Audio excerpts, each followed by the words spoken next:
Top quality और consistent performance के लिए सिर्फ सिल्वर पंप। टॉप क्वालिटी और कंसिस्टेंट परफॉर्मेंस के लिए सिर्फ सिल्वर पंप, नाम याद रखना। महेंद्र थोरवे यांचा औरंग्या कृत्य गुवाहाटीच्या हॉटेलमध्ये टेबलवर नाचताना संपूर्ण महाराष्ट्राने बघितलेलं आहे। अभूतपूर्व असं यश महायुतीला झालेल्या विधानसभेच्या निवडणुकीनंतर रायगड जिल्ह्याच्या पालकमंत्री पदाबाबत वारंवार राष्ट्रवादीचे प्रदेशाध्यक्ष खासदार सुनीलजी तटकरे साहेब, आमच्या भगिनी महिला व बालविकास मंत्री कुमारी आदितीताई तटकरे यांच्याबद्दल खालच्या पातळीची वक्तव्य करणं हे महेंद्र थोरवे बंद करा, आपल्या औकातीत राहा आणि गणोजी आणि कान्होजी यांच्यासारखी आपली वक्तव्य महायुतीच्या विरुद्ध बंद करा।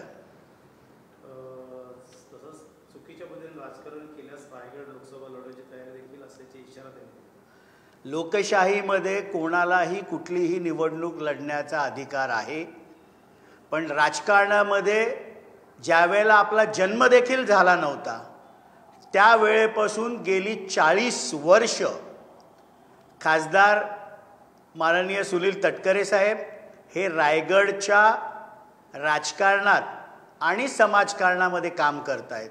त्यामुळे आपण कुठली निवडणूक लढावी, ग्रामपंचायतीची सदस्य म्हणून लढवावी का लोकसभेची लढवावी, हा लोकशाहीमध्ये आपला अधिकार आहे। सर, गेल्या काही दिवसांपासून औरंगजेबाच्या बाबत कुठेतरी उदात्तीकरण केले जात आहे। आता थोरवे असतील, त्यानंतर सोलापूरकर असतील, अनेक लोक जे आहेत आता औरंगजेबाबत बोलतात। औरंगजेब हा क्रूर राज्यकर्ता होता। छत्रपती संभाजी महाराज यांना अत्यंत क्रूर पद्धतीने हाल करून त्यांनी मारलं। हा इतिहास कोणीही बदलू शकत नाही आणि ह्याच औरंगजेबाबद्दल राष्ट्रवादी काँग्रेस पार्टी शरदचंद्र पवार गटाचे नेते जितेंद्र आव्हाड देखील काय बोलले होते, म्हणजे आपल्या चॅनल्समध्ये जर 3 जानेवारी 2023 चे व्हिडिओज आपण काढले तर ज्या वेळेला बहादूरगड इथे छत्रपती संभाजी राजांना कैदेमध्ये औरंगजेबाने ठेवलं होतं त्यावेळेला त्या बाजूची विष्णूची मंदिरं औरंगजेबाने तोडली नाही, त्यामुळे तो हिंदू द्वेष्टा नव्हता अशा प्रकारचं वक्तव्य करून नंतर सारवासारव केली।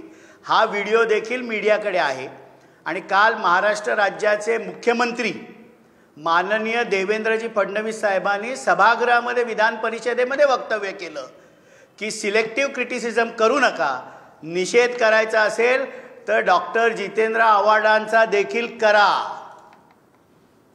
सर, मुंबईत येणाऱ्यांनी मराठी शिकले पाहिजे असे नाही, असं थेट वक्तव्य जे संघाचे ज्येष्ठ नेते भैयाजी जोशी यांनी केलेलं आहे। कसं बघतात इकडे मराठी संवाद आणि गुजराती संवाद?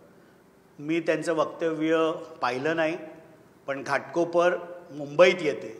मुंबई महाराष्ट्राची राजधानी आहे आणि महाराष्ट्रामध्ये राहणाऱ्या प्रत्येक व्यक्तीला हे मराठी आलंच पाहिजे। महाराष्ट्राची भाषा ही मराठी आहे।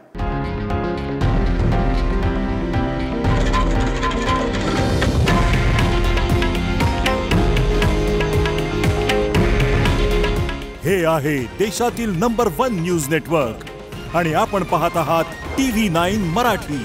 काळजी तुमची, हित महाराष्ट्राचं।